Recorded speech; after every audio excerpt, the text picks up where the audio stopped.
Hello বন্ধুরা, কেমন আছো? আশা করছি সবাই খুব ভালো আছে। আর দেখো তো এই ফুলগুলো কেউ চিনতে পারো কি না? এইগুলো কিন্তু অনেকেই চিনে থাকবে। আর আমাদের এগুলো হচ্ছে ঘরের পেছনে জঙ্গলে দেখো কত হয়েছে। আর এই ফুলগুলো কিন্তু শিবের মহাদেবের পুজোতে লাগে। তা কারা কারা এই ফুলগুলোর নাম জানো আর কে কে চেনো সেটা কমেন্ট করে জানিও অবশ্যই। আর ফুলগুলো দেখো কত সুন্দর। কাছের থেকে তোমাদেরকে দেখাচ্ছি, দেখো কত সুন্দর ফুলগুলো। আর এগুলো কিন্তু অনেক অনেক ফুটে আছে জঙ্গলে, মানে এগুলো জঙ্গলে গিয়ে তো আর তোলা হয় না, কিন্তু এগুলো দিয়ে পুজোর কাজে লাগে অনেক।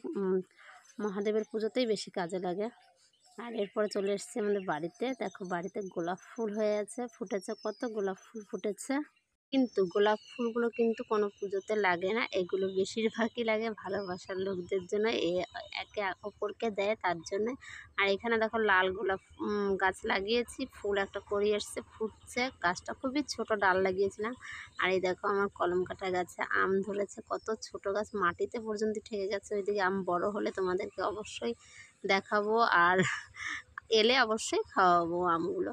আর দেখো এদিকে কলের ধারের গাছটাতেও এরকম খুব সুন্দর আম ধরেছে। আর এবার খুব সুন্দরই আম ধরেছে, এত ছোট গাছে মানে আমে পুরো ভর্তি, এগুলো ফুল পড়ে গেছে আর আমগুলো ধরে আছে। দেখো এদিকে থেকে দেখানো হচ্ছে, দেখো কাছের থেকে দেখানো হচ্ছে, এটার থেকে এই ডালটাতে আরও বেশি ধরেছে।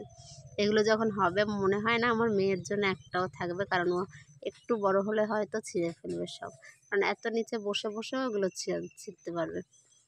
কলমের গাছে অবশ্য ছোট ছোট এই গাছ থেকেই আম হয়, সবাই সেটা জানেই।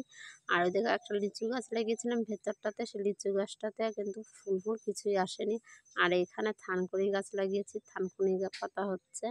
আর এদিকে জামরুল গাছ লাগিয়েছি, সেটাতে ওই প্রথমবার ফুল এসেছে। দেখো জামরুল গাছ, জামরুলগুলো হলে অবশ্য রাস্তার ধারেই হয়েছে, তো ওইগুলো বাচ্চাদের জন্য হয়তো থাকবে না। তারপরে চলে এলাম ঘরের কাজে। দেখো ঘর লেপছি আমি, মানে এখানে মাটিগুলো মানে এত ছাল উঠে গেছে ঘরের, মানে একটুতেই ছাল ওঠে শুধু। আর মাটি লাগিয়ে রেখেছি। আর এদিকে ঘরটা লিপছি, আজকে বৃহস্পতিবার, এইগুলো তো আমাকে করতেই হবে। এদিকে পাখাটা চালিয়ে দিলাম, চালিয়ে দিয়ে আবার লিপতে শুরু করলাম। এগুলো করে আবার রান্না করে যাব কাজে। আর সবাই তো জানোই আমি কি কাজ করি, আমি হচ্ছে ব্যাগের কাজ করি মেশিনে, সেটাও সবাই জানো।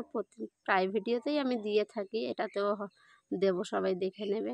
আর এগুলো লিখছি, আর মেয়েকে বলছি যে স্কুলে যাবে, তাড়াতাড়ি দেরি হয়ে যাচ্ছিলো, বলছিলাম তাড়াতাড়ি রেডি হয়ে বেরো।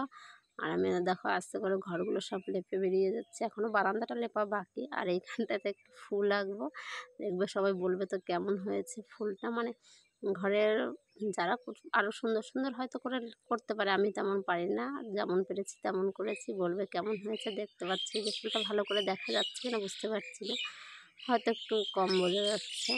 আর তারপর চলে এসেছি কাজে। এগুলো দেখো এরা আমার সঙ্গে চলে এসছে, আমার দুটো মেয়ে, আর পাশের বাড়ি আর একটা মেয়ে, ওরাও আমার সঙ্গে সঙ্গে করে দিচ্ছিলো। আর মেশিনে আমি এগুলো সেলাই করছিলাম।